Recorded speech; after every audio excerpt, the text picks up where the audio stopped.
How do you begin a sketch?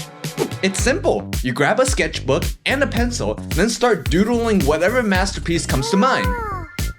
Alright, I'll get to the point. Sketching is the foundation of almost every part you create in SolidWorks. The general process is really simple.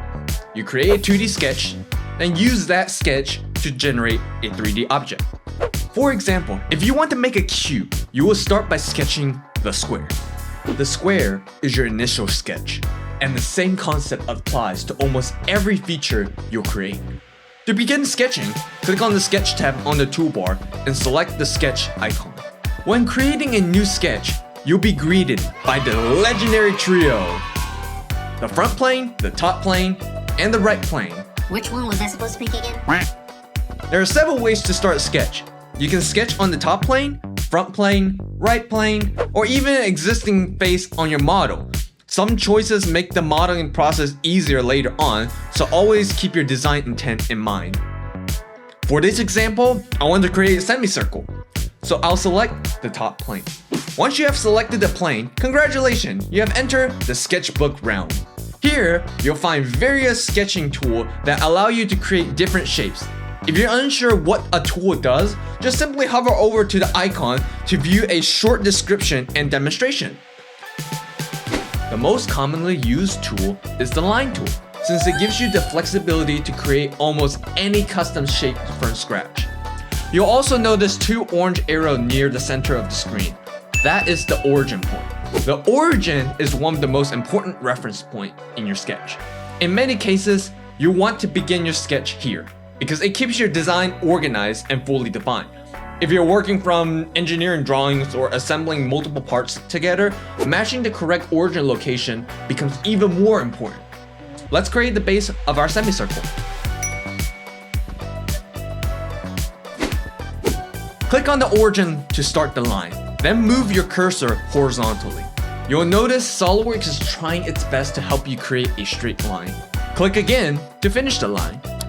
Now, notice that the line tool is still attached to your cursor. Yep, it's not leaving. Once you start drawing, the line tool assumes that you're trying to create additional connected geometry until you either press escape or finish the shape. Don't worry, we'll put it to good use. Here's the cool part. Hover your cursor back over to the endpoint of the line you just created. SolidWorks automatically switched it from the line tool to the tangent arc tool. Alternatively, you can switch back from the line tool to the tangent arc tool by hitting the A key on your keyboard too, allowing you to create smooth curves directly from the endpoint. And just like that, we created some beautiful curves. Hey, we're talking about geometry. Stay focused here. Complete the arc, connect it back to the other endpoint, and you've successfully created a semicircle. You can also create your initial sketch from one of those three planes in your feature tree. Right-click on one of these planes and select Sketch. When you're finished, click the Exit Sketch icon located next to the X button on the right side of the screen. This tells SolidWorks that you have completed a sketch and would like to exit sketch mode. If you need to make changes later, you can always return to the sketch by right-clicking it in the Feature Manager design tree and select Edit Sketch. A couple of other helpful notes. If for any reason you made a mistake while drawing a line, press the Escape key and select the Trim Entity tool. Just like in Fruit Ninja, you can swipe the blade over the entity sketch you want to remove, and the line will be deleted automatically. Trim Entity tool also have other options to cut out unwanted lines, such as corner, closest, and even trim away inside or out. So play around with these options.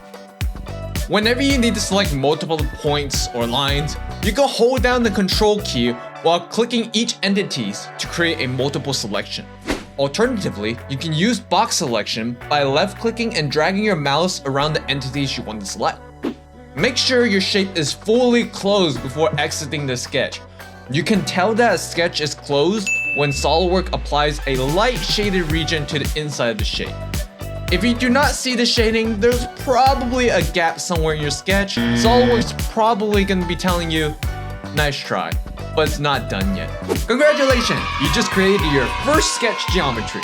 Now, experiment with the different sketch tools and see what you can create. Whether it's a simple bracket, a complex mechanical part, or some unholy Godzilla gorilla hybrid that engineers were never meant to witness, every great model starts with a sketch. And now you know.